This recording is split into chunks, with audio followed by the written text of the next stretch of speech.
एक छोटी से गांव में शंभू नाम का गरीब किसान रहता था।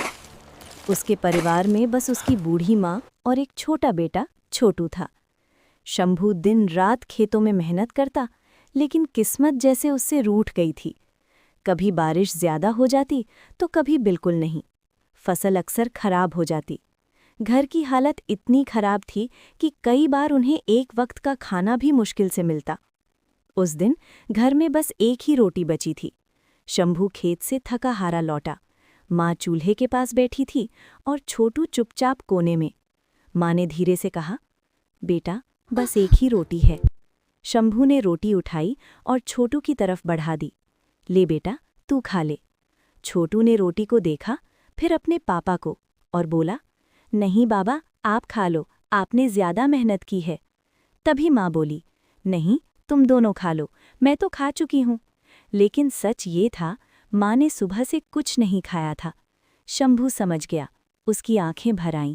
उसने रोटी के 3 टुकड़े किए, एक छोटू को दिया, एक माँ को और छोटा सा टुकड़ा खुद के लिए रखा। उस रात तीनों भूखे ही सो गए। छोटू ने धीरे से अपने हिस्से की आधी रोटी बचाकर रख दी और चुपचाप माँ के पास जाकर रख दी। सुबह जब माँ उठी तो उसने वो रोटी देखी। उसकी आंखों से आंसू बहने लगे। सुबह गांव में खबर आई कि सरकार की तरफ से किसानों के लिए नई योजना आई है। गांव में एक अधिकारी आया था जो गरीब किसानों की मदद कर रहा था। शंभू पहले तो जाने से हिचकिचाया, लेकिन माँ ने कहा, जाओ बेटा, शायद भगवान ने हमारी सुन ली हो।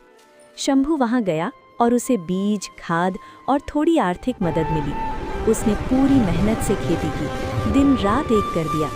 कुछ महीनों बाद उसके खेत में हरियाली छा गई। उस दिन घर में पहली बार पूरा खाना बना, गरम गरम रोटियां, सब्जी। शंभू ने पहली रोटी उठाई और माँ को दी, फिर छोटू की तरफ देखा। छोटू मुस्कुरा रहा था। शंभू ने आसमान की तरफ देखा और कहा, जब दिल सच्चा हो और परिवार साथ हो तो खाली थाली भी भर जाती है।